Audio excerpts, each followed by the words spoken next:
Okay, like I said, Telescope Live's the company that I've been using it for a while. I know Bernard uses it. I know Fred gets some data from there. There's a lot of people using it now. They started out as one of those remote companies that you could buy time, imaging time off of really nice scopes in really dark places. They've since transitioned to more or less what I would call a data company. You buy a subscription that gives you a certain number of credits a month, and you can use those credits to download data that they have with automated runs. You can also use the credits to do your own objects, but it's much more expensive. So just real quick, let's see here. How do I go to the next one? There. Sorry, it shared it on a different screen for me.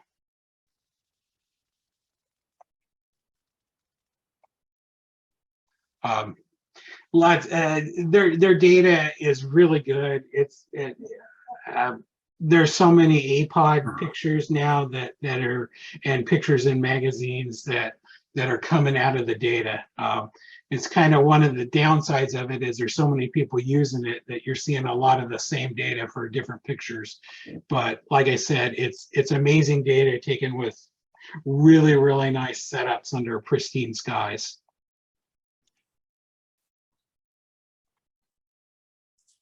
Like I said, they have advanced requests. This is more or less, you log in, I want to take a picture of M31, and it allows you to pick and choose every option you want, including the scope and the location, whether you want to take it from Chile, or you want to take it from Australia, or you want to take it from Spain, whether you want to use like an FSQ refractor at 300 millimeters, or if you want to take it with a super RC scope at several thousand millimeters. They also have one-click observations. This is the data we're giving you tonight is from one-click observations. And what these are automated runs, typically an hour, that they programmed in, and the scopes just take these pictures, and then you can choose to more or less download or buy the data. It's usually $1 an hour or less. And then you can combine a lot of these to create better and better images. The data set you're going to get that you downloaded tonight is a bunch of one-click observations. If you have a higher end subscription to them, you can also pick some objects, and they'll pick a few every month, program them in, and eventually it'll take them for you. Their newest marketing claim to fame is, telescopes all over the place, so you can get around weather. It's the same thing we deal with, only they have a lot more scopes in a lot more places. So it's not unusual for us Bernard and I will wake up, and there could be anywhere from 2 sets of data to 15 or 20 over a night, especially now that the nights are getting longer. So, it's like every morning, it's like waking up and seeing what's new today. Again, they have a site in Chile, they have a site in Spain, they're using a site in Australia. Like I said, they have everything from, one of their scopes is a 200 millimeter lens, all the way up to a big RC, and several in between. Some of these setups,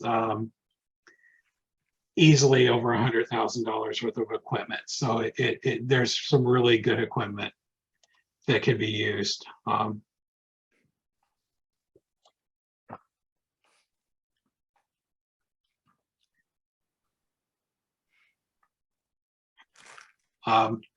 As part of this tonight, I'll post this information. I think I included it in the email invite. They give some discounts if you sign up using the codes that I emailed out.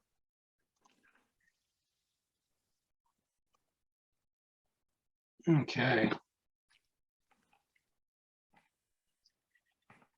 Well, like I said, I'm not much of a marketing person, and I don't get anything out of doing that. But they did give us some really good data that would have been very expensive to get, and so it was definitely worthwhile to let me show you some slides. So with that in mind, why don't you go ahead and take over, Bernard? Okay, can everyone hear me? Yes. Okay, let's see if I can. Can you see my screen? Yes. Okay. So thanks a lot, Dan. It might be a little low energy tonight, guys. I'm fighting COVID, so felt better. Felt worse, but I felt better. So yeah, just to reiterate, Telescope Live, I do use it. If you ever want, the best thing is it's like $50 a month, and you get access to Southern Hemisphere data on Australia and Chile. And it's just data I'm never going to get with my setup, so it's worth it to me for that. But it's usually good data, and I've been pretty happy with it. So you might want to look into it, see if you like it. So I'm gonna go over my flow for processing. It's a little bit different. I use PixInsight and Photoshop, so I kind of ping pong back and forth. I don't do a full PixInsight flow. So I'm not sure, Dan, what data you gave. I don't know if you gave them the masters or all of the subs, but what we have here. I gave them both. Okay, so I went ahead and created the masters up here, LEGR. So I'm not going to go over how I did that. I do use this script, batch processing, weighted batch pre-processing. I use that to generate the master data. But I wasn't going to go over that. I was simply going to start with the masters and show the flow I generally use for processing my pictures. So here is the luminance data, and I've been playing with it. So I'll go back to the beginning here. Wait a minute. Check that fire. So I'll keep this one. I'll make a clone, show how I got this. So this is the data that you get, the master data that you get. So usually what I do is, oops, I'll drag this down just so you can see it a little better. So the first thing with data like this, I ran some deconvolution. And to do that, you need a PSF function and a star mask and a deconvolution mask. So I'll show you how I get that. So from this, I go up to script, render, PSF image, and I click evaluate.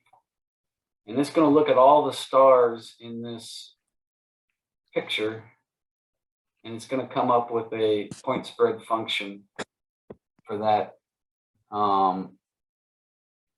picture. And then you do create, and it creates this point spread function. So I've already done it before. It usually calls it PSF, but now it's called PSF2. The next thing I'm going to do is process, all process, and star mask. And generally, I just want the larger scale stars. I don't want every single star in the image. So I usually make these both 0. And I back this off to somewhere between 8 and 10. And then I just bring that over here. And luckily, star mask got a lot quicker. So this is the star mask. And what you can do is you can click here and drag this over to here. And then it makes the two the same. And you can blink them by doing control, page down. So you can see the stars that it's pretty much the larger stars that it's protecting, which is what you want for the star mass. So this is oh no, what do I do? I want this. Star mask 1, so I'll leave that there, put it up here. Then the next thing I do is I create a clone here, and I take this clone and I bring it up here, and I just put a stretch on histogram transformation.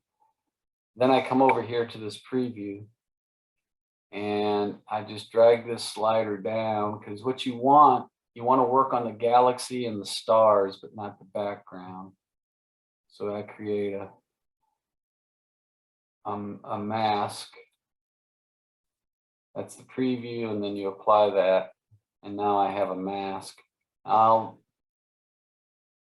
go in here and do process, all processes, convolution, which is the opposite of deconvolution. And when I do again, the real-time preview, you click on this square within a square icon, and that's kind of how you can do a zoom.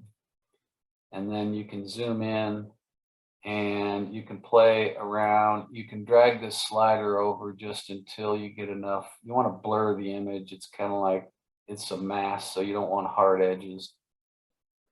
So I just do that to blur it up and then apply that. And now I have what I call my decon mask. Let's save that. So now I'm ready to go over and do process, all process, deconvolution. And I use the external PSF. And so I'm going to click on this, and I'm going to find that PSF2 that I created. That's the point spread function that we use. Then I click on D-ringing and expand it. And I want to do local D-ringing. And that's where I want to use that star mask 1 that I just created. And then I want to take the decon mask and apply it to the picture. And then usually I do mask. Don't want to show the mask. So that what I'll do first is I'll do Alt-N and create a preview window. And then go into that preview window. And so when I do this, normally I apply this. Okay, that didn't do much. You can click this little icon up here to go back and forth, and that did a little bit. Better than I thought it was going to do. Trying to decide. Doesn't look too bad. I expected to get more D-ringing on this.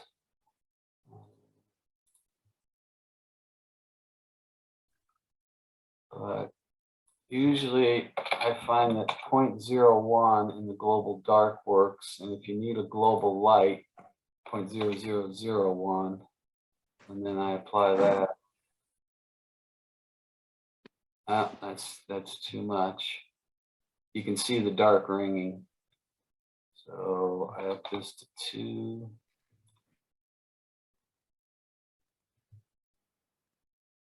And maybe make it 3.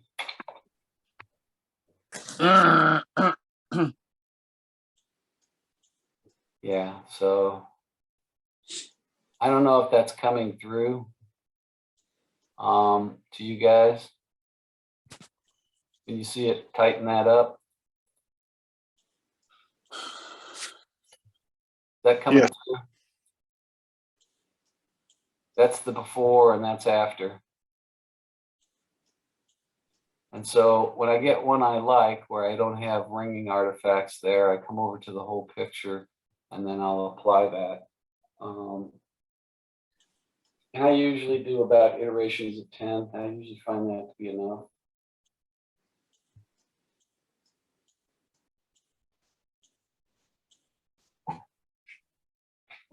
Okay, so done with decon. And then the next thing I'm doing is I'm going to try and stretch this to the point where I have a halfway decent looking image. So I'll dial down somewhere right around there.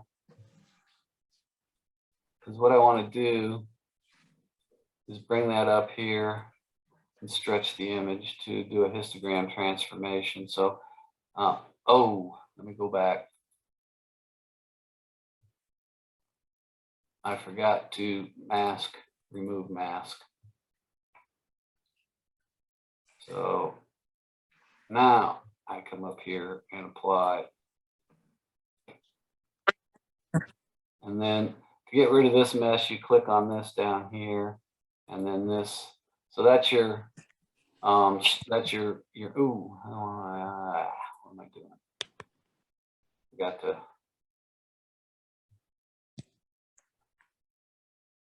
bring that down a bit.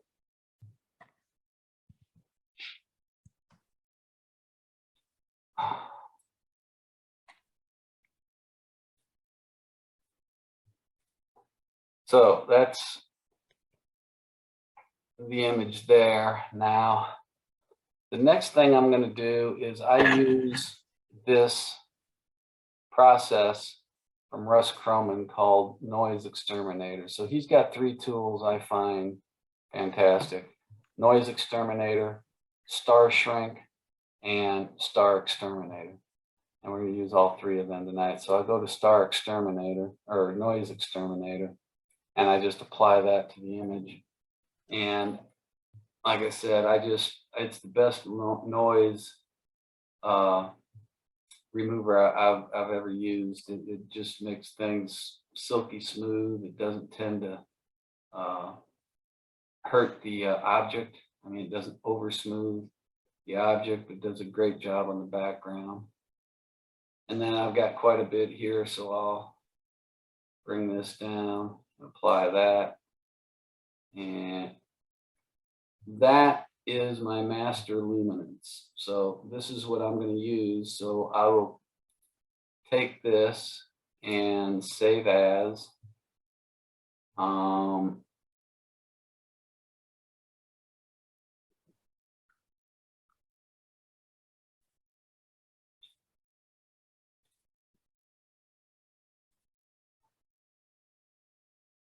And so there's a master luminance. So I'm just going to call this master luminance 2. Like I said, I kind of went through this once. And when you do this, you want to make sure you save it in a 16-bit format, unsigned integer, or it won't read into Photoshop. So that's my master luminance that I'm going to use over in Photoshop. Then I come over to process, all process, and channel combination. And I put in my red, green, and blue. And Control A. Usually when you do this, you get that mess. So you unlink the channels and you get that. And so I usually change the identifier to M83_RGB. Oh, RGB. Looks like I already have a 1 and a 2, so let's call this 3.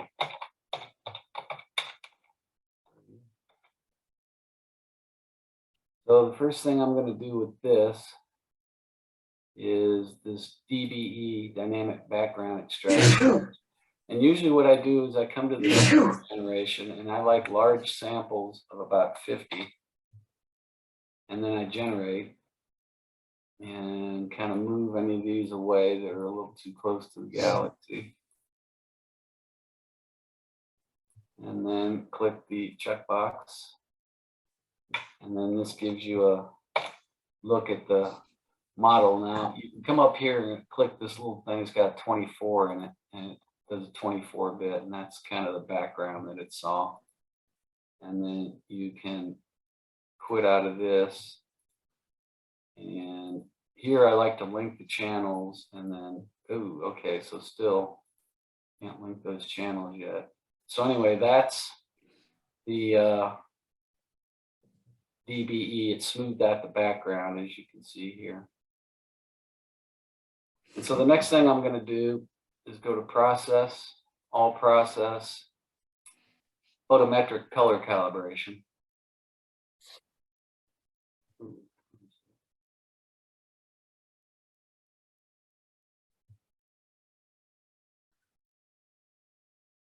Okay, so usually in here, oh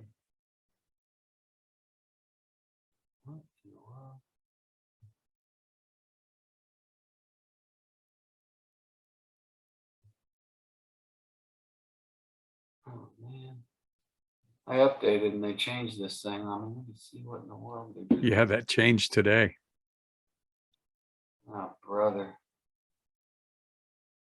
I guess they're not doing the APAS anymore. Oh, wait a minute, catalog APAS. Usually I have the APAS DR10, I believe. Now, for the average spiral galaxy, that's what it defaults to, but I went online and found out that M83 is a type. Let me see if I can find this.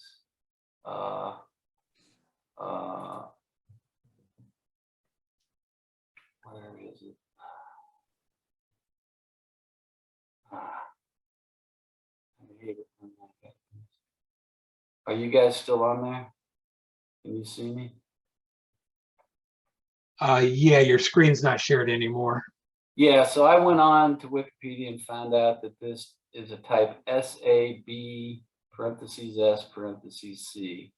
So I come down here and change this to type SA Galaxy since it was SAB. They don't really have the sub one, so I do SA Galaxy. I changed this to APAS. Hopefully this is going to work. And then I think you have to share your screen again. oh, okay. Oh, here we go.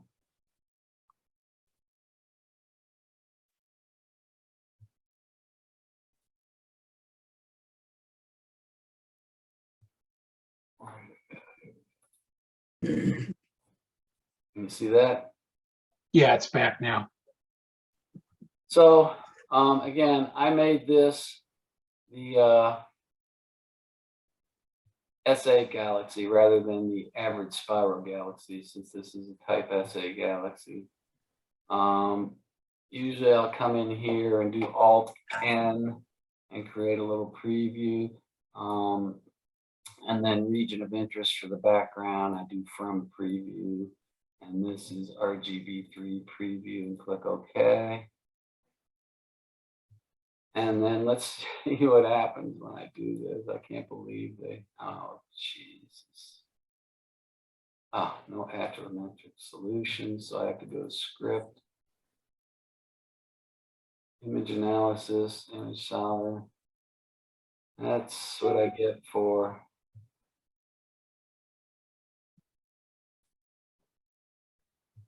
this one. Oh, okay.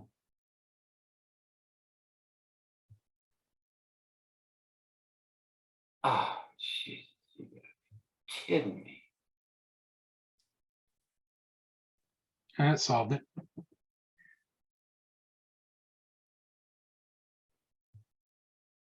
They completely hosed me on this. I mean, I know they came out with this new one, but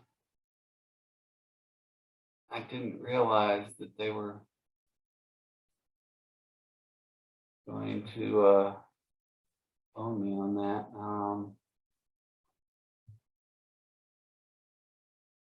Script, badge, solve. It looked like it solved, didn't it? Well, yeah, but okay. Yeah, it did look like it solved it. Okay, so I'll cancel that and then see if this works.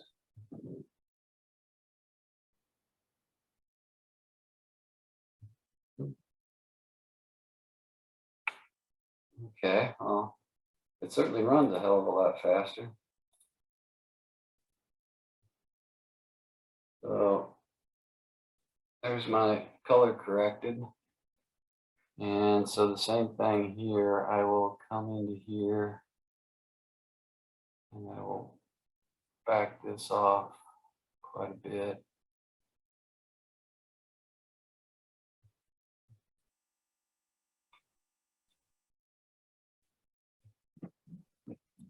And then I will do the noise reduction on this too.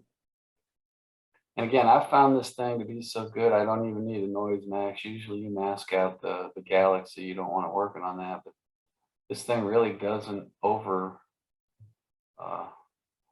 sharpen or over remove noise within the galaxy. So it works real well. And again, I'll pop this down, leave a little bit of a floor. So then I'll come over here to curves. So I bring up the curves and I have it, this one's pre-done, but again, I think you can do process, all process, forget where this is, been so long since I've done it, curves transformation. And over here under S for saturation, I create a curve that looks a little bit like this, and I've saved it. So this is kind of my go-to curve. And I just throw that over here and you'll see, I don't know if that showed up, but you can see from here to here, you got quite a bit of, and then I'll do some color saturation. Don't do that.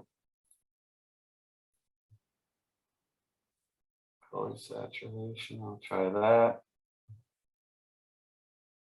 I guess that's okay. And then I do a final SCNR to get rid of any green that may be there. Sometimes it creeps in.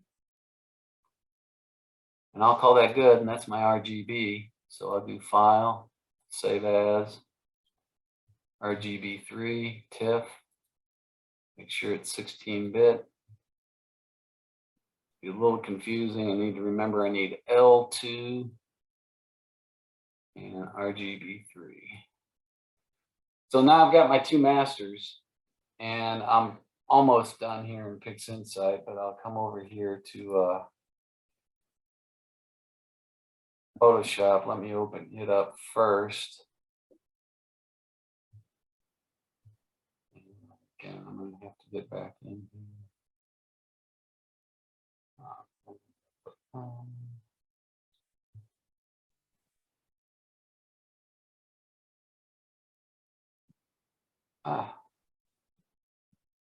Okay, so can you guys see this?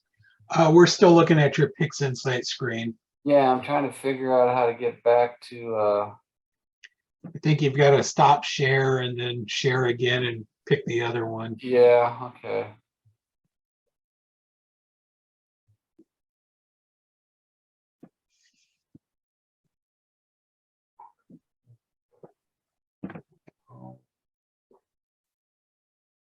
There we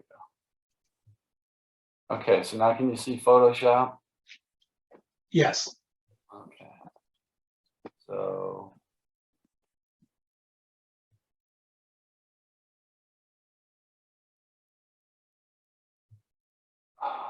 oh, this is confusing. How do I get back to full screen mode?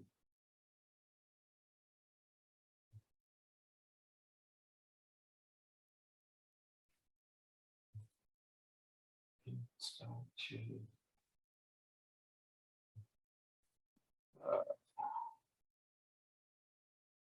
I don't know how to get this thing back to full screen mode. I think you need to click, guess, if you move your mouse straight up, those two windows above that blue thing, I think if you click that, it'll do it. What two windows above what blue thing? Over on the, yeah, right up above that little blue circle there. Uh-huh. I think if you click those two squares right above it, I think that's, Oh, that didn't work. That just no, that didn't do it either. no. Yeah, on our end, it's got a scroll bar, so you scroll it down. Yeah, I don't know what happened to it. It's like it.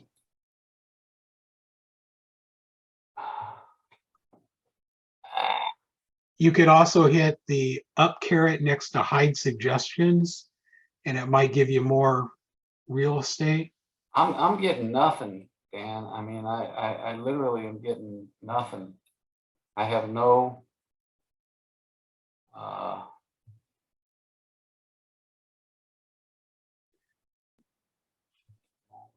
Usually when I see strange things like this, you might stop sharing and then get it to where you want it to be and then try to share it again.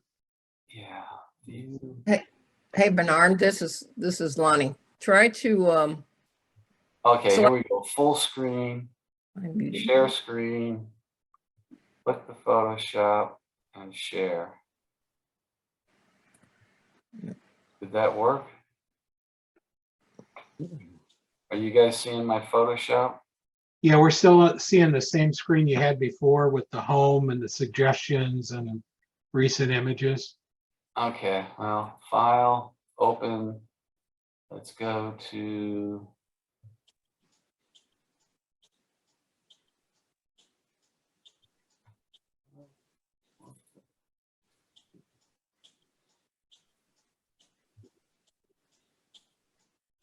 So I need, Was it L2 and RGB3? yeah, let me do detail, date, L2 and RGB3, open those two.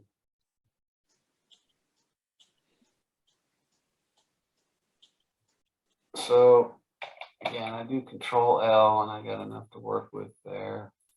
I look at this, do Control L. I don't do much with the color. I just make sure that it's looking okay. But this galaxy is a little too bright. When I try and put color into that, it's going to look all washed out. So I'll use the lasso and I'll lasso the whole galaxy. And then I'll do a shift like 300. Need lots of shift. I do shift F6 to get this, and it's a feather. So 500, shift F6, maybe 510. Yeah. So I really want to feather that. Because what I'm going to do is do Control M. And well, first of all, let me zoom in just a little bit. Control M. And I'm going to bring this down.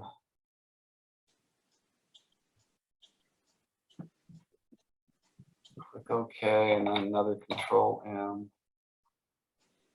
Basically, you want what I shoot for is a grayscale image that looks kind of nice all on its own. It's not too washed out. You can see the detail. So something like this is, if this thing's too bright like it was here, you're never going to get any color into that. You got to get it to where it's like, okay, this is a nice, I mean, I could post this picture as a black and white. It looks pretty decent. So I'll show you.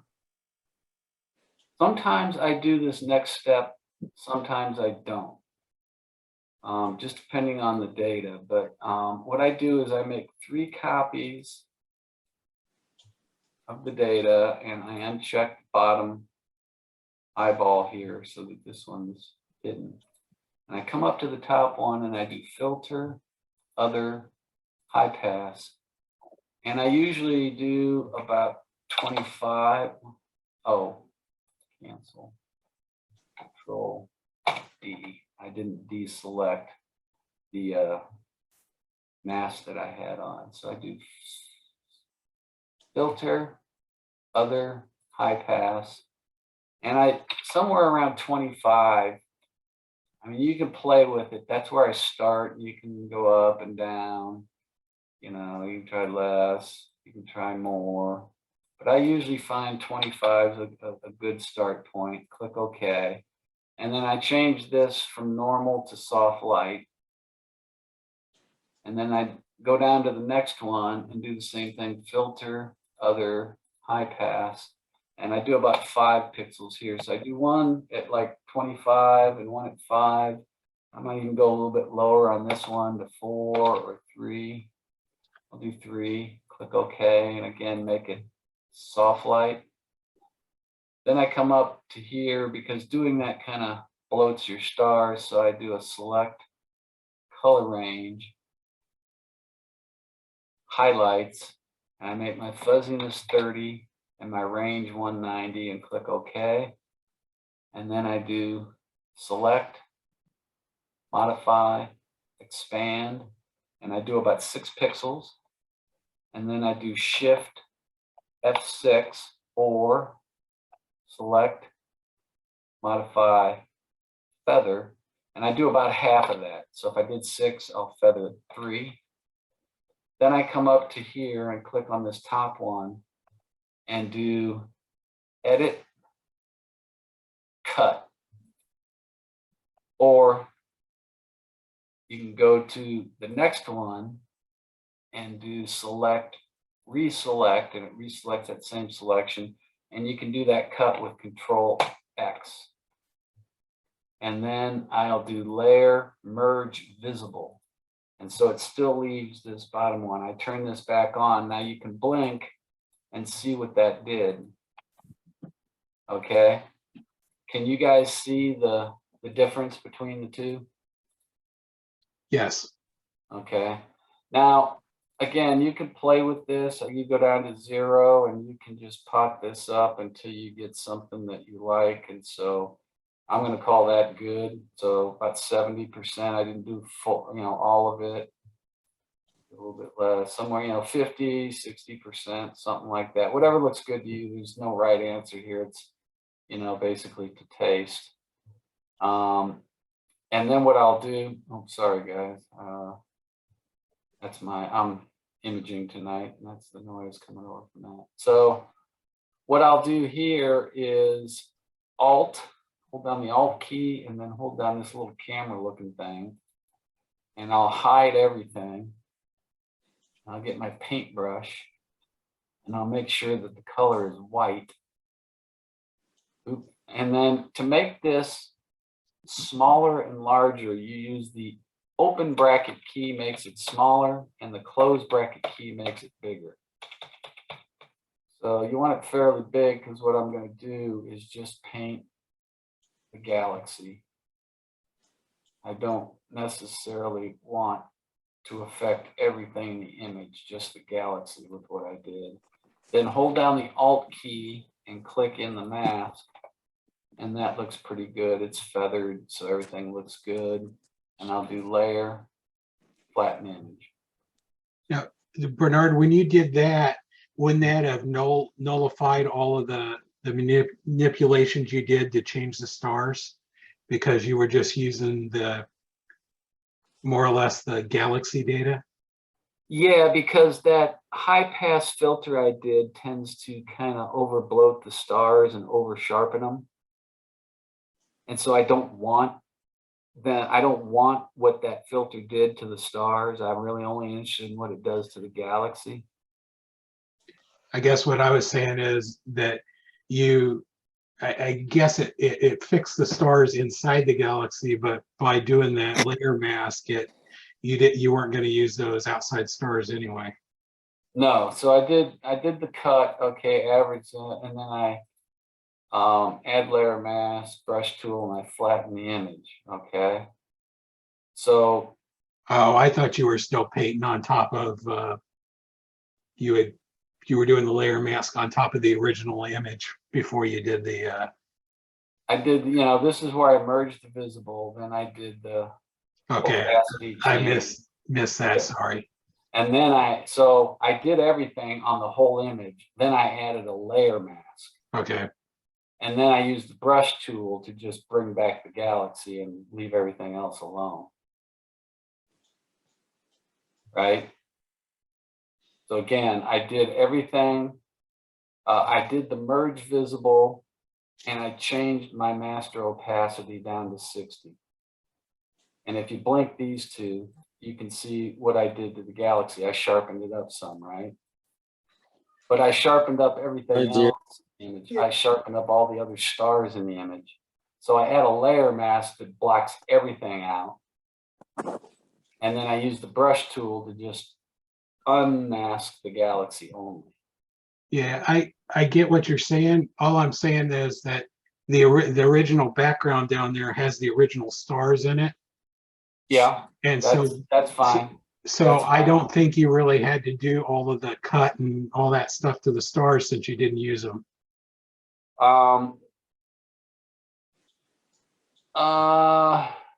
Yeah, probably. But yeah, I mean, The only ones that I guess what I should say is the only ones yeah, that you're using are actually the ones inside the galaxy that are yeah. inside that I mask. mean, it did So it work did on the help ones there, that inside definitely. the galaxy. I mean, if I wanted to be completely anal, I could come back over here and click on the black and undo every, go through and click all the stars, but I don't want to do that. Yeah, your method worked well, especially with this galaxy with all those defined stars inside of it. And so that's pretty much, I'll do a Control L and maybe bring this up, down, yeah, right about there. I want to leave a little bit of a floor, but not that. Click OK, and this will be my L. I'll come over to the color, and this looks pretty okay. If I do Control L, yeah, it's got a little bit of a floor. I think this looks okay. So now I'll do Control A and Control C, and put that on top, and change this to luminosity. And you can see that you get a pretty good look. Now, one thing I do try to look at this point is I blink this layer. Look at the stars. Okay. Sometimes the stars in the luminance and the stars in the RGB are different sizes. And I'm not, well, maybe a little bit. And so what I'll do is I'll do filter. I'll go down to this RC Astro. This is another one of those Russell Croman plugins called Star Shrink. Yes? Spend a little bit more than I planned. Did someone ask me a question or just does not know they're on mute? Okay. So I'll bring this down to like 2 or 3 because I want to work on the stars there and shrink them just a little bit so that when I blink these, the stars don't really change size. So if I blink this and you see the stars get fatter and smaller, then that tells you that the star sizes are slightly different. So I use that star shrink with a fairly low strength to just get the stars in the luminance and the RGB to match. This one wasn't too bad. Other times I've had a different experience. So another thing I'll do is, I don't know if this needs it, but I'll create another RGB layer here, and I'll do image, adjustments, match color. And the source is going to be RGB3. And I make my color intensity about 125 and my luminance about 110. I find those numbers generally work. You can always play with them and go up and down, and click OK. And if I blink these, you can, I don't know if that's coming through, but that increases the saturation just a bit. And the reason I do this is rather than just doing saturation, is this method tends not to introduce color noise. And when you just go to image adjustments and hue and saturation and crank up the saturation, that tool can tend to add noise. So this is something I use, a method that I use. Again, I don't know, the stars are a little bit, I think they were all right. So again, I may do Alt, mask, Make sure I'm on white, and then I'll just do that color boost to just the galaxy.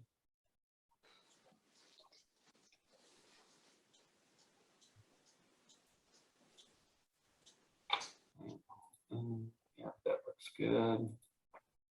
Oops, layer.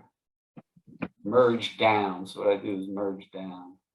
So again, this is before and after, and I think that looks pretty good. So I'll do layer, flatten image. I'll do Control L. Yeah, make sure I didn't clip anything. That looks good. So now I'm going to save this. Is fill out file, save as, and I'm going to save it as a TIFF.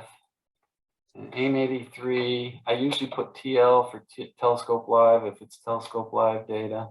Underscore, we've done up to PS3, so I'm going to call this PS4. And say OK.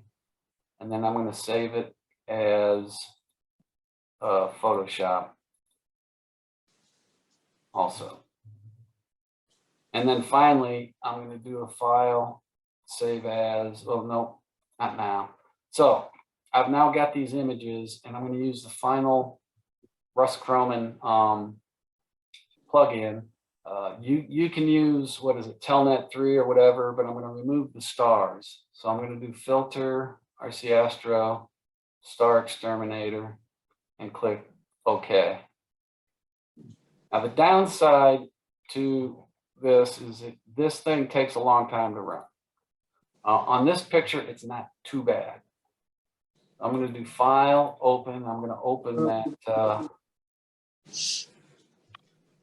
Where'd it go?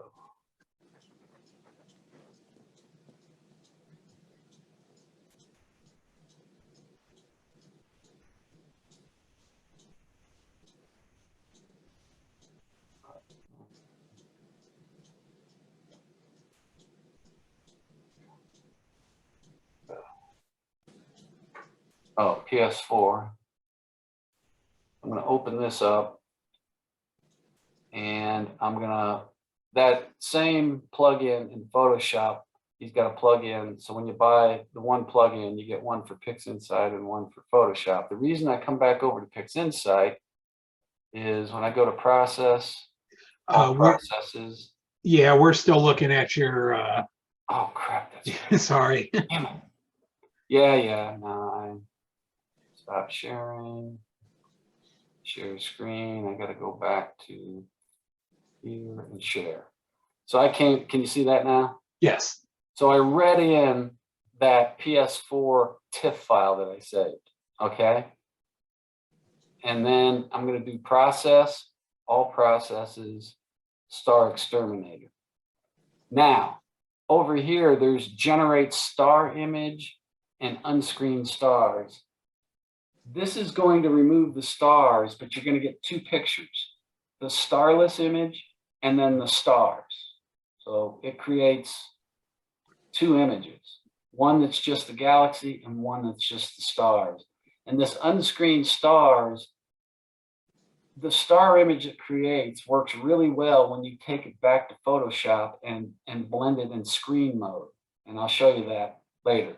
So I apply this to this and let it run. Yeah, it's going to take a little while. So if I come back, okay, good. So stop share. Share screen, Photoshop. So back in Photoshop, this is what you get after the stars are removed. Now, the reason I got Russ Croman's is because you'll see in Photoshop, it gives you that star image that's really good. I don't know about Telnet 3, I don't know if that's free, but basically, you have to remove stars. I use Star Exterminator from Russ Croman, but there's no reason, anything that removes the stars. So what I do next here is I create, create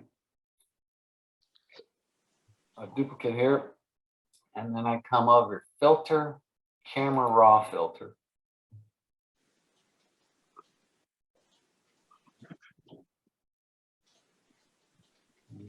Figures that.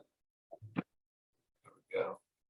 Zoom in a little. So to zoom in and out, you see this thing here. If you click and hold and drag to the right, it zooms in. If you drag to the left, it zooms out. So that's how that works. I come under, if I look, I look at this, you have all these things. I go to the basic tab, and under clarity, I set this to about 50 and click OK. And you can see what that did. Now that might be a little too much, so I'm going to back that off to about 50. Yeah, somewhere right about there, give or take. And again, I like to Alt and then just work on just the galaxy. I don't want to mess up the background. I want to keep that pretty much the same.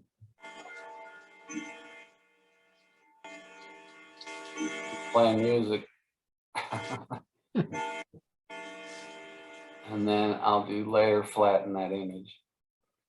And then the next thing I'll do is create another image. And I will do image, adjustments, desaturate, and then filter, other, high pass. And again, that's 3, 4, yeah, about 3 or 4, somewhere in there. Then I'll do filter, noise, reduce noise, and click OK.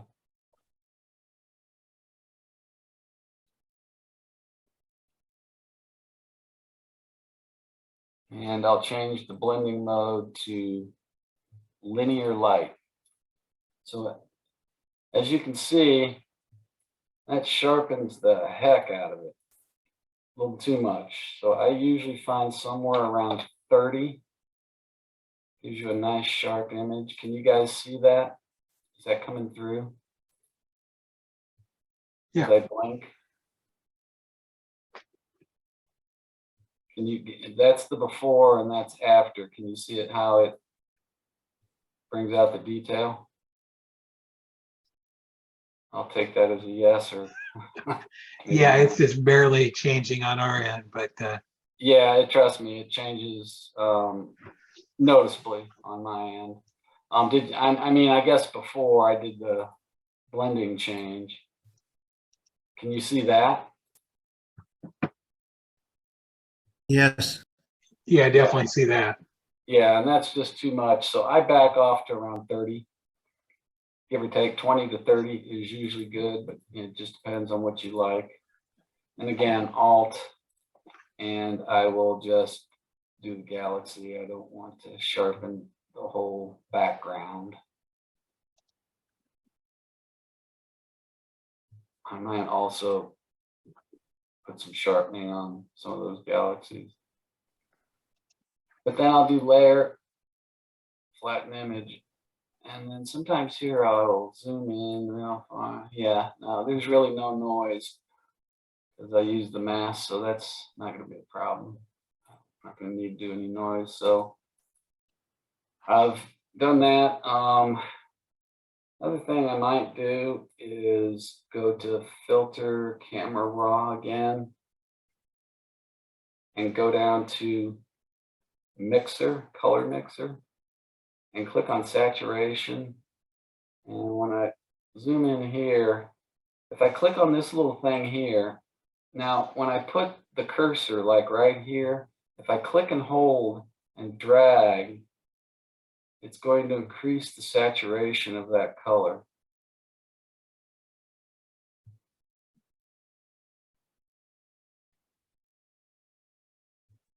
So that's about 60. The other thing you can do is do Alt reset. Those look to be oranges. So what happens if I do oranges about 30? That brightens it a little bit. And then luminance, I do about the same amount, 30. And then blues, I like blues, so I'm going to do blues about 30, but then saturation about 30, and then 30 on the magentas, and then it's the same amount, 30, and click OK. And so I added a little bit of color to that. Maybe too much, I don't know. But again, you can always play with the sliders until you get what you like. There's nothing, there's the full way. So I don't know, somewhere right about there. And I'll do layer that image. So now I'll stop share screen, and go back over to.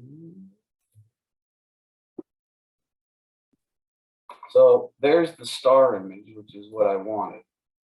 Okay, so these are just the stars, and I can do file, save as, PS4 stars, and do save, and it's already 16-bit. Click OK. And then I'll come in here and do file, open, and I'll open that PS4 stars. Yeah, you got to do this. Yep. Sorry. I just figured out what I did. Share screen.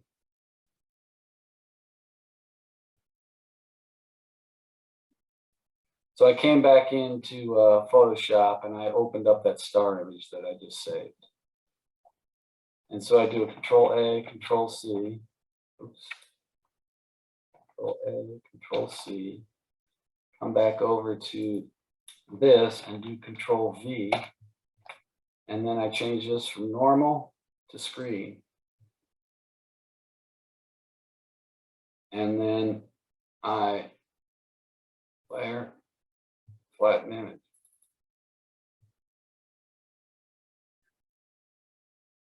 Now, one last thing I do is, I forgot to do it back up here. After I do the star exterminator, I want to change this to, I want to save as PS4. Oh no, I want to do this one.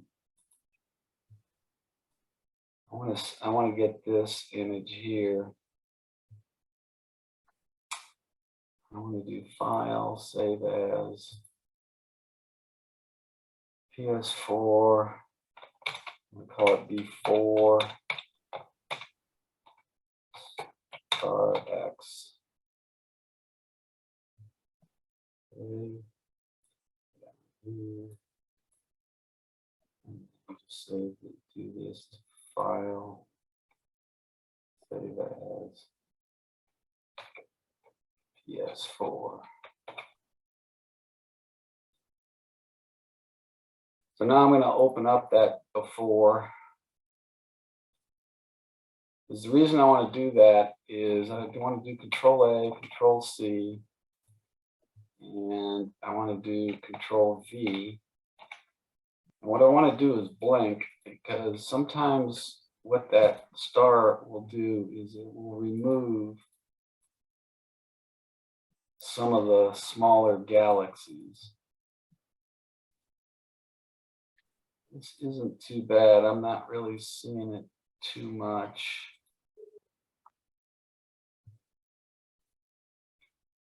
You can argue that there's a little one down here, but that's the one we did.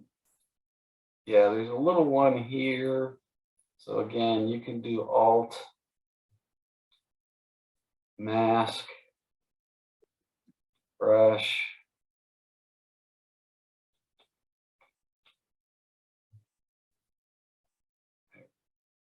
There. Oops.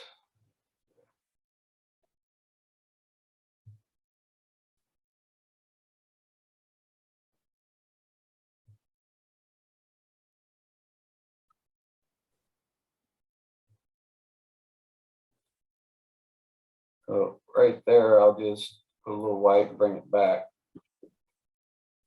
There's only one or two little ones, but you can go over this and blank it And occasionally that star will remove some of the smaller galaxies, but it didn't do too bad this time. So I'll just do layer, flatten image. And the next thing I'll do is I'll do a filter, RC Astro Star Shrink. I usually do a radius of about 20 and a strength of about 6, and then click OK. And I don't know if you can see what that did to the stars. That's maybe a little much, so I'll back that off to maybe 50%. It just tightens up the stars. Again, it's one of those plugins that it's like a minimum filter, but it works really well. And then I'll do layer, flatten image. And now some of these bigger stars, I might do a filter, liquefy. Select the pucker tool and just hit that one. Maybe hit that one. Hit that one. And click OK. So that is, I think, at least a halfway decent version of M83. So that's about what I would do. So that's my flow. Are there any questions?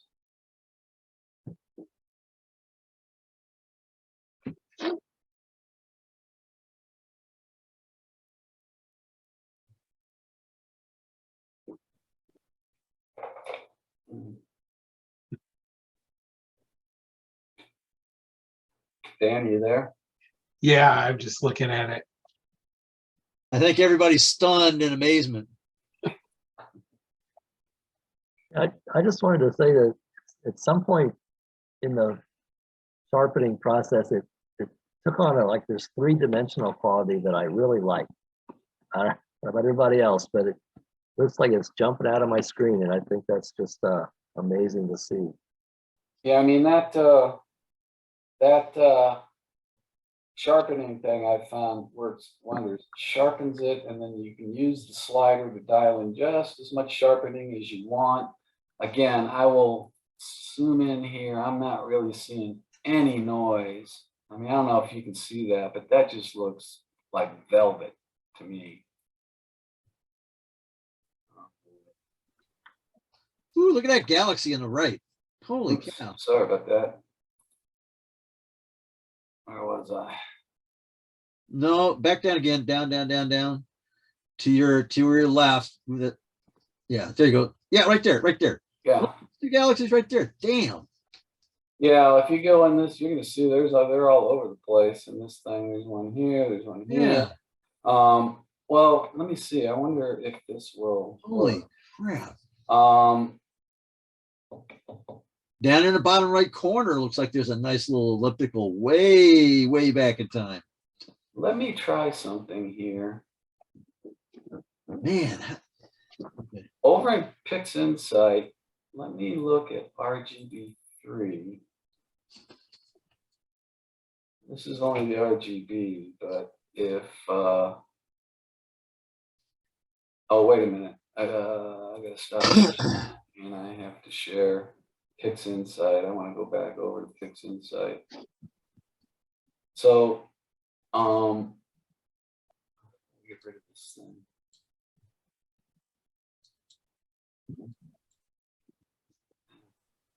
It's blocking. Let me see. So how do I get rid of this thing?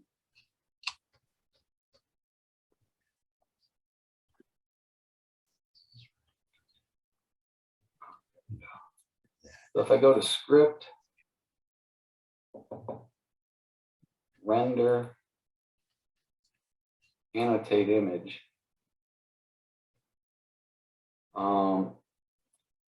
it's got this thing here, and I think if I put that on here,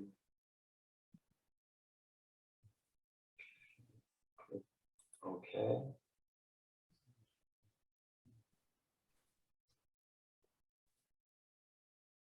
Damn. this is history explorer. That's there. I think usually what you have to do is do a script, image analysis, image solver. Okay.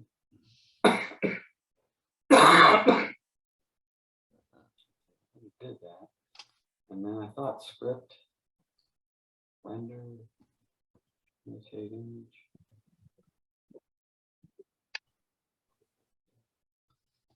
Why is it doing that? Click on annotate image Annotate. Where? back in that render script.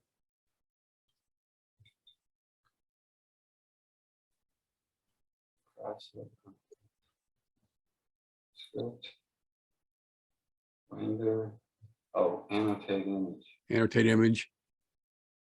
Okay, and then where it says let annotate image should, oh, apply STF. That's already Oh. been stretched, right? Uncheck Yeah, that. where is that?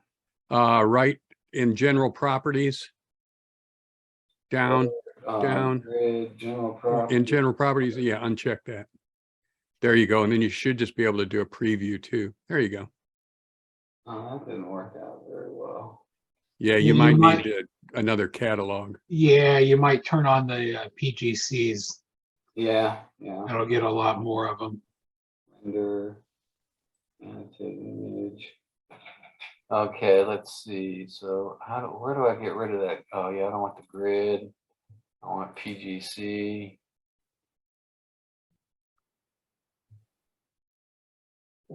That PGC will probably take care of most of them. Yeah. It'll load it up. Yeah, I would got have those expected two. a lot more. It doesn't seem to be getting a lot of them. I'm not sure why. I know. The data's too deep. Yeah. But anyway, that's, you can do that as long as you plate solve this thing. You can do that annotate image. So the guys at JWST are going to be giving you a phone call, huh? Yeah, constellation lines. I don't know if I need those. I don't need names or message. Typo, PGC. I don't know if I need all these stars. Excuse me.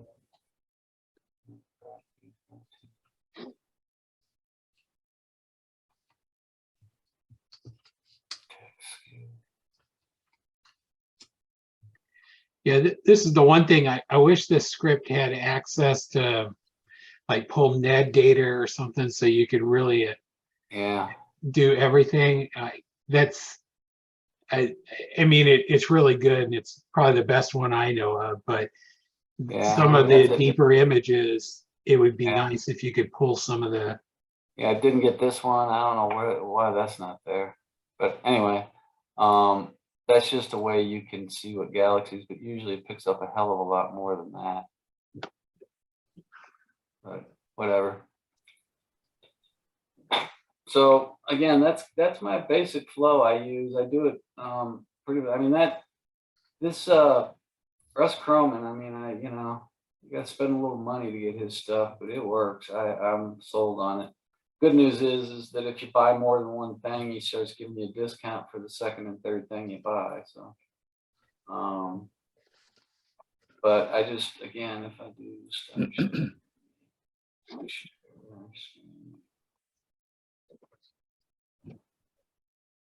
Anybody have any questions? Yeah, what kind of a computer are you running on? My computer's not near that fast. well, I don't know. It's not super duper. It's a Dell XPS Core i7. It's got 64 gig of RAM, but I don't know if that's else. It's not, it's not some $5,000 computer. Let's put it that way. Luckily, sometimes the star exterminator, especially in PixInsight, is go get a cup of coffee, man, do your laundry. I mean, you're talking 10, 15 minutes or more sometimes. So this one, luckily, there's not a lot of stars. It works a little bit faster on galaxies. But I just did the hidden galaxy, and that one took a long time because it's that one on the galactic plane. There's a bazillion stars, and it took a long time, maybe 15, 20 minutes. So There's ways to speed that up too by offloading it to your graphics instead of the CPU. yeah, I don't know. Sometimes PixInsight said something about not using the graphics card. PixInsight won't, but StarNet will, and Star Exterminator will. Yeah. Oh, Star And- Experiment. Oh. And that makes a huge difference. Is that like an option within Star Exterminator, or? You've got to do configuration. In PixInsight?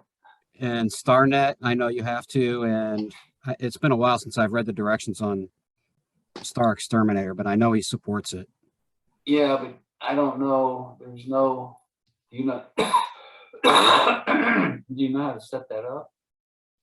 I imagine it's been probably 6 months since I looked at it, but if I remember right, it's no different than the steps for StarNet. You also have to have a graphics card that will do it. Your normal Intel card built into a computer isn't going to do it. Yeah, let me see. But I mean, I know there's ways to improve the speed. Well, if he's just using an XPS, then he's just using a built-in. Well, No, I have XPSs a- are going to have an NVIDIA card in them as well. Oh, I've got a video card, but I don't know. Same as that machine you just got from me, Grant. yeah. Oh, okay, really? I don't know how to set that up. I don't see any option in the Star Exterminator for setting that up unless you set it up in. It's not an option that you do in Star Exterminator. You have to install some manually do it. libraries from NVIDIA and replace the It's replacing AI DLLs and other things. replace one of the AI DLLs that comes with PixInsight. I could send the instructions to Dan and he can send it to you. Yeah, It's not as simple as, unfortunately, click here. It's copy this, overwrite this, download, install this. Sounds like the 90s all over again, Herb. Yep. yeah. But if it you wouldn't mind- makes a huge difference on, a star processor that might take 5 minutes, offloading it to your GPU might take 30 seconds. Yeah. Wow. It's a huge difference. That could be worth the time. Yeah. Yeah, Dan, could you forward that to me when you get it? Hey, Dan, since there was so much data in this that went so fast, are you in fact going to post the link for this recording? Yeah, it probably won't be tonight, but yes, I'm definitely going to post the link for the full recording, so you can go back through it. And on that same post, it'll be on YouTube. I'll post a link to the data as well. Yeah, there's a lot of good stuff here. There was a lot of things in Photoshop that were different than what I do, and so it'll definitely be a good reference to go back to. Yeah. Will that be commentable, Dan, so that like Bernard ran into a update between the time he actually did this and the time tonight? So I guess if there'd be a way to put comments in there, like this requires this version of this and that version of the other thing. I mean, it's always possible, but to be honest, with the videos and stuff, it's just a lot of work to go back into that kind of stuff. Other than just putting some in the video is kind of rough. Oh, just put a note, maybe saying watch the video to know what updates you have to apply to which software package. Well, if you download the latest, they just went out before. I probably should have waited. It went out literally an hour before this meeting. I got an email from PixInsight that they have this new there's photometric color calibration, but they have a new one called spectrophotometric color calibration, SPCC. And so I did an update, and I now see SPCC in the tools menu, but it also changed PCC that I've been using since forever, and that was just weird. So I got to go I think I have to go download. I had this Gaia EDR3, but now you need the Gaia DR3. It's I'm in the process of trying to download all the data that I need. So Yeah. that threw me for a loop. I was not expecting them to do that to me. But I think that thing was complaining that it only worked through Gaia DR3 and Gaia DR3 SP/SP. So I'm in the process of downloading this Gaia DR3 SP to get that downloaded and play around with this SPCC and see how it works. I tried to run it and then realized I had to download different data, and I hadn't finished that. But I did not realize that PCC was going to change too. Yeah, not a complaint. It's just as we see, the person wants to view this that wasn't here, is following Yeah. along. All of a sudden, bang! It's like, oh wait, what? And Yeah, this thing here just a notice. changed. PixInsight just came out with those updates today. Yeah, today, and if I'd have just held off, everything would have worked the old way. But at least maybe so here, it's got this catalog, and so if I go to RGB, which is kind of interesting, which is so 3 months from now, someone's watching this video and they've got updated, and all of a sudden there's a new update for one of these software packages. Like I was joking with Herbs. So 1990, and then it won't work. So that's the cycle. That's how developers stay in business. Yeah, and the difference between 1990 and 2022 is they'll just push it onto your machine without asking you. So you'll load it up and, oh, those menus are in different places. And they're different colors. Just be glad PixInsight isn't going the same way as Microsoft, where, here's an update. Whether it works or not, we don't care. yeah. Yeah, PixInsight's definitely the opposite end of the spectrum when they make you uninstall the old version before you install the new one. Yeah. I mean, what other software Microsoft does just that? pushed out an update that broke millions of sound devices on computers. Oh, yeah, whatever. Go out and get a new driver. What the hell was that? Was that something in Windows ME at one time where Windows did an update and it bricked the computer? Yeah, they've done that too. Okay, yeah. They haven't done it recently though, right? Not that I know of, but yeah. There's been in the last couple of years, there's been things where they pushed out updates that have made computers not boot up with virus scan software and stuff. Yeah, it's constant battle now because 99% of the Windows computers, by default, you can't stop updates unless you do something strange. So there's not much you can do about it. Well, I've been noticing that when my computer starts acting funny, especially the Microsoft Office products, I'll go look at updates and it says like update required. And then I do the update and all of a sudden the Microsoft products start working fine again. Damn, I hate that. Did you want to show us anything else, Bernard, or should I the recording or? What are you looking at now? Photoshop? Yes. Trying to think. I mean, those 3 plugins, again, I'll make a plug up, pun unintended, for Russ Croman's Star Exterminator, Noise Exterminator, and Star Shrink. They really do a great job. I mean, I've got a bunch of, I guess I do have a YouTube channel that's got other stuff on it that if you're interested, you can go over there and look at it. Why don't you bring that up on your browser and show it? That way it's in the video. Yeah, let me go to, one thing I'm going to do is stop. While he's doing that, one thing I should have pointed out with Telescope Live is they also have video tutorials. Some of them are hours and hours long, and they're from people like Adam Block and other people, including Bernard Miller.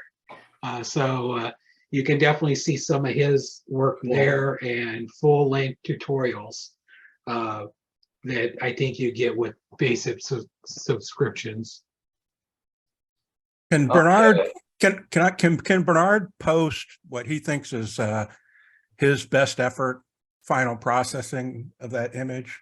Let me see. If I go to here and I go to my webpage, gallery, galaxies,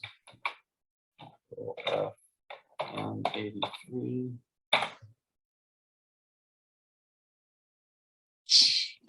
One turned out, I kind of like that one. I think I had some HA data, which is why the Ooh. HA data. So this one had, yeah, this is HA data.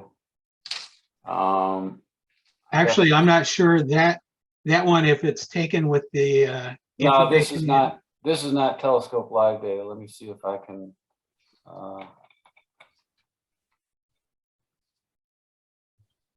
Wow. I swore I had a.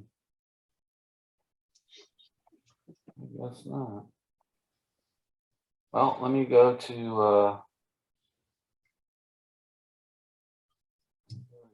telescope live.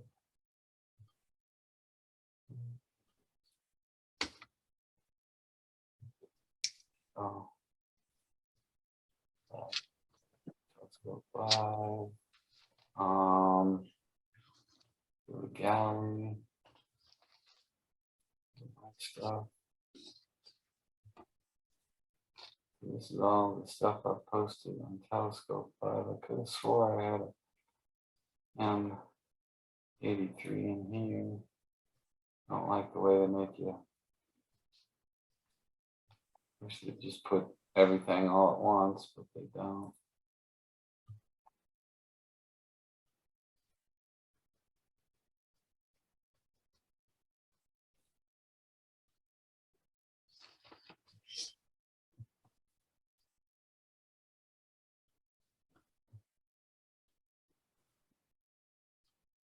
Huh.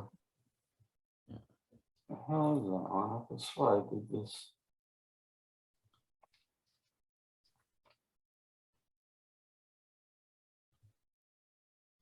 There we go. That's the one I did with the, that's what this data you guys have. So it's kind of similar to the other one. So that's on Telescope Live. I'm surprised. I guess I didn't post this on my website. I just posted the one I did.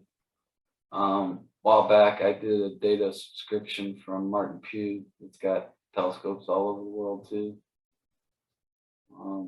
Great data, but it was a little more than I could afford. I did it for a while, but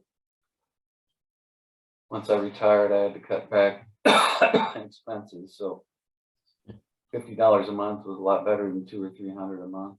So I moved over to Telescope Live. But for those of you that, you know, are financially flush, Martin Pugh does some really good stuff. He's got some really good systems with adaptive optics on them. So I did that for a while, but this is, I think this, I'm pretty sure this comes from the data that Dan sent you. So all of you have access to the data that this was done from. Thank you. Mm-hmm. Yes. And let me see if I can go to my YouTube. Probably the full one.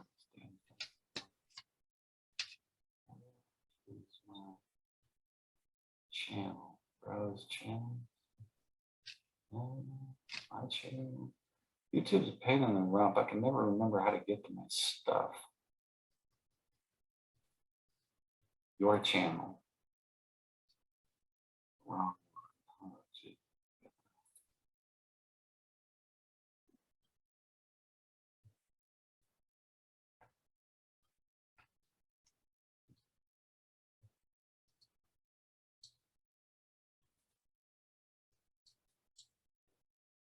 Okay,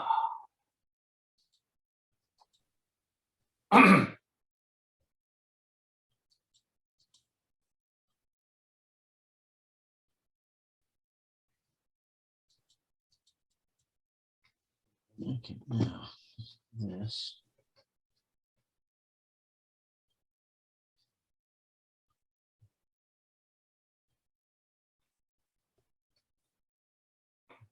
I don't know. This process, this thing is so freaking hard. I have no idea how this damn thing works.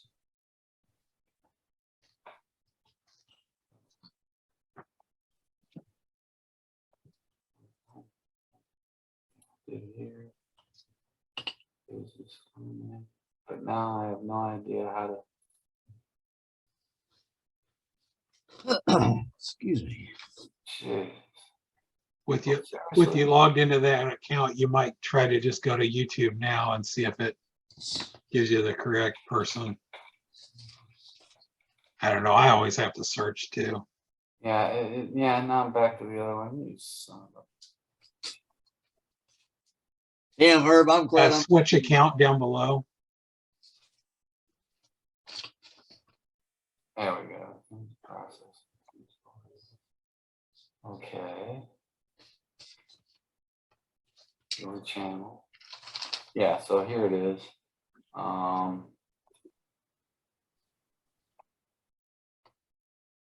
Let me do this. Control C. Let me window to control V. Yeah, so here you can click on the different things. So Dan, You can actually, if you want, you can paste that just into the chat box. And oh, okay, let me see chat. Everyone control V. okay. Did you get that? Yes. Okay, so that's my YouTube channel. And if you do try out Telescope Live, I also have pretty much the same videos over there. I'm actually working, I was going to be working on just an intro to Photoshop, a very basic Photoshop 101 for people that don't know Photoshop. Just go through the different tools and the different pull down menus and just show people how to use them. I was going to be working on that this weekend before I got COVID, so I had to put that off. Oops.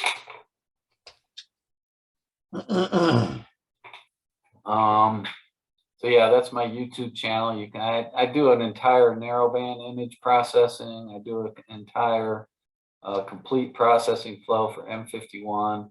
I don't know if that includes the Russ Croman Star Exterminator that I just showed you.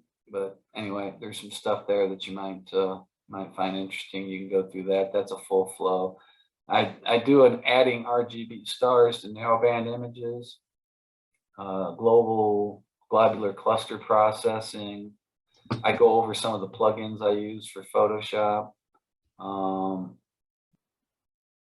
So anyway, you can poke around in that, see if you like it, see if there's anything you can use.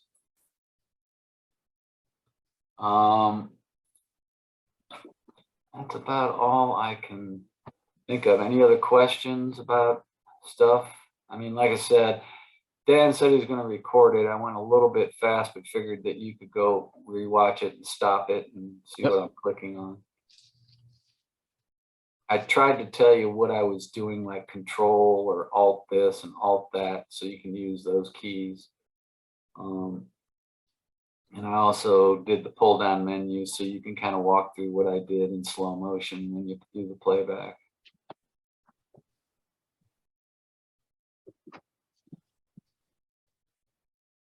But, any other questions? Whew. And I just oh,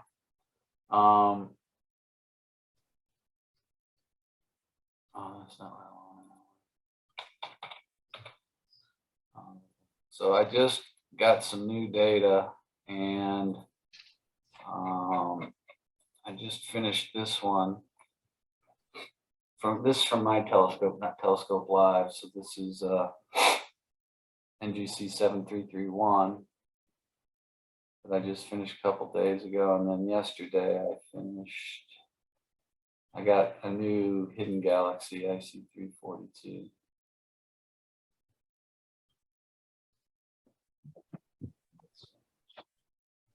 And both of those were done pretty much with this flow that I went over with you. I just find that star thing, being able to work on your galaxy and sharpen it, you know, do stuff on the galaxy that doesn't affect the stars, and then you just extract the stars from the image and put them right back on top. Otherwise, every time you try and sharpen and do stuff, you got to create a star mask, and it's a bit of a pain. I just find it a lot easier. Just extract the stars, put them on there, do a screen blend mode, and boom, you got them all back. So, one other thing I sometimes do, this is a technique I've done before. I'll make 2 copies, and I'll make this screen mode, and then I'll hold down the Alt key and put a mask on it, and I'll make this one soft light and do an Alt and click on that and put a mask, and then I'll come over here to my brush and I'll make the opacity, instead of 100%, about 15%, and the flow about 15%. And then what I will do is I have this pen that I use, and I can adjust my thing. And if I come over here and I start drawing on the bright parts of the galaxy, you're going to find that that's that screen mode, and it brightens up some of the brighter areas, so it just brings them out. So you find all the bright areas that have a lot of signal, and you can brighten them up, and then you come and you draw, click on there, and you draw on the dark parts. It's kind of a directed I'm doing this real fast. I would take my time a little bit, but you can see that I'm focusing on some of these dark lanes, right? And then if you come over here and blink, you see how you've enhanced that, and you enhance some of the dark lanes. So this does some extra contrast. You can play with it and see if you like it, but I just do, you know, I'll just go over these areas, go back up to here. Any place that's somewhat bright, I'll brighten that up.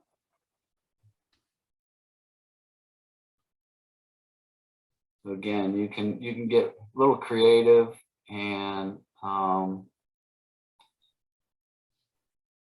again, really, you can see what that does. It just brings out that, and then it brings out some of the darkers. So it's like a contrast boost, because you make the lights lighter and the darks darker, which is what contrast does. And then when you get the way you like it, you know, you just do layer flatten image. But just kind of a trick I've used before.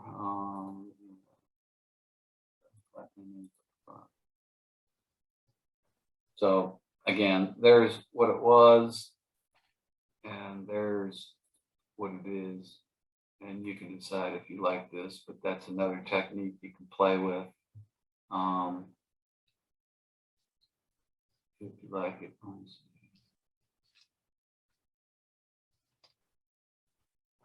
So anyway, that's kind of a trick I'll use sometimes, just to do a little bit of extra boost on some of my images.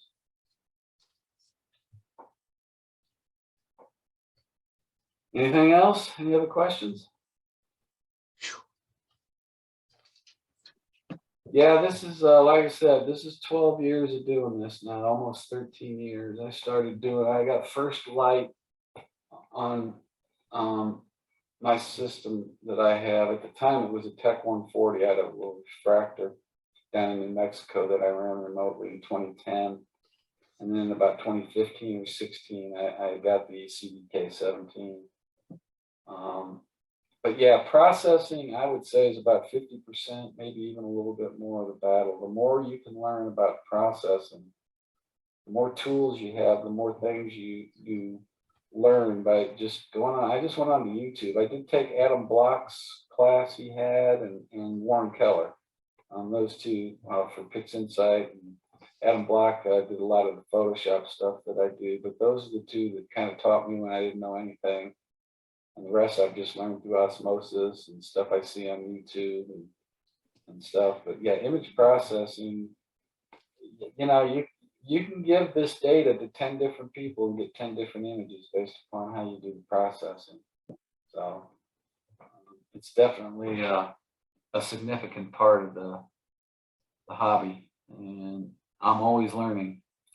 You know, I still sign up for tutorials or go through tutorials just because it's like, oh, okay, I'll see this tutorial on PixInsight, a thing I don't use that much, and say, okay, I'll go, you know, may find something there that I can use.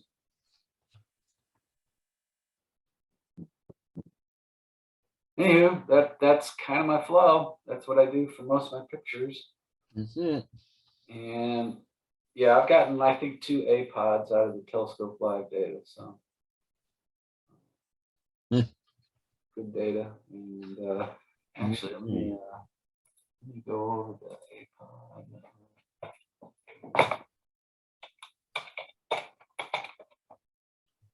I go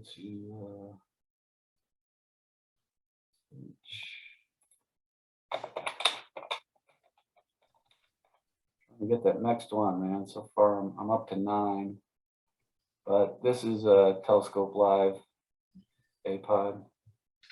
Oh, is that Thor's helmet? That's Thor's helmet. And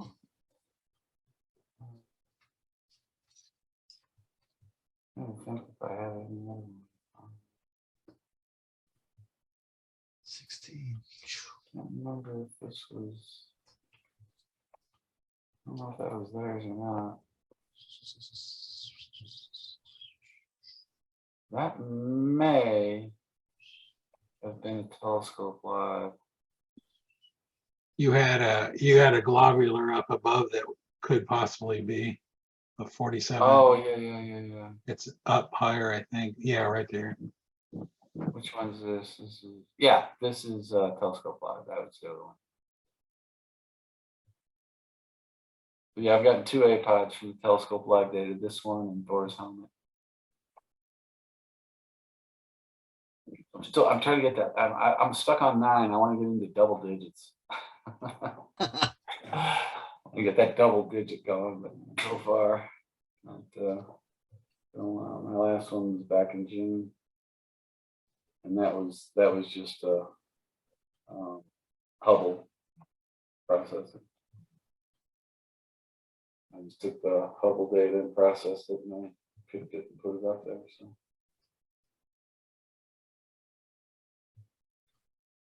But that's it, guys. I hope you found it useful or educational. Like I said, you've got the recording. I know I kind of went fast, but if you go through the recording, you can always start it and stop it and play around with it. But you've got the data, so you can always, you know, go through the flow I just did and see what you get. Well, we really appreciate it, Bernard. This was really good. Yeah, very good. Yeah. Very excellent. Thank you. I hope you found it useful. Like I said, I'm just glad I got COVID Saturday. I'm like, oh man, I don't really want to bail on down on Saturday, 2 days before, but luckily it hasn't hit me that hard. Strangest damn virus I have ever come across. My whole body is ached like I just ran a marathon, but I had no fever, very little congestion. As you can tell, I don't cough, but I ache all over. The highest temperature I've taken is 99. But like I said, I feel like somebody beat on me with a sock full of nickels, man. I just hurt all over. That's the only symptom I have. Wasn't for that, I'd be fine. My wife, you know, she got it first, and she was really sick, 102 fever and chill. Oh, she was miserable and coughing. And she was really sick. Me, I just, you know, like I said, when you get the flu and you get those body aches, that's all I've had, with no fever and no cough and very little congestion. So I don't know. So it sounds like you had the flu. Well, yeah, I mean, basically, but even the flu is worse than this, because the flu usually comes with 101.5 fever, right? On Yeah. top of it. Yeah. I've never had a flu with a fever of 99. I have had a few colds with fevers of 99, but not the flu. You know, Flu that's usually interesting. makes you feel horrible.